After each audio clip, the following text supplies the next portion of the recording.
Hello guys, welcome back to my YouTube channel. যেহেতু এতিয়া ভাদ মাহ চলি আছে গতিকে ভাদ মাহৰ আজি আমাৰ নামঘৰত খৰাই দিয়া হৈছে ওচৰ চুবুৰীয়া সকলো একেলগে মিলি খৰাই দিয়া হৈছে সো তাৰ কাৰণে আমি এতিয়া নামঘৰলৈ গৈ আছো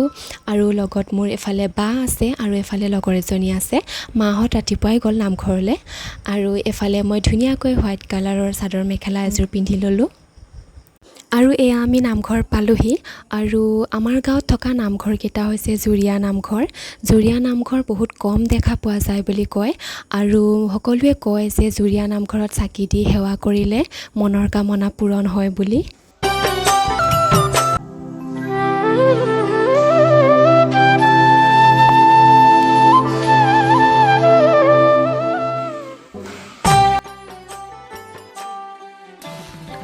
আৰু এয়া আমি প্ৰথম সেৱাটো লৈছো যিমান কেইঘৰ মানুহ মিলি খৰাই দিয়া হৈছিল সকলোৱে একেলগে প্ৰথম সেৱাটো লৈছো আৰু মাহতে কয় নামঘৰলৈ গলে সদায় প্ৰথম সেৱাটো ল'ব লাগে সো আজিলে বাই বাই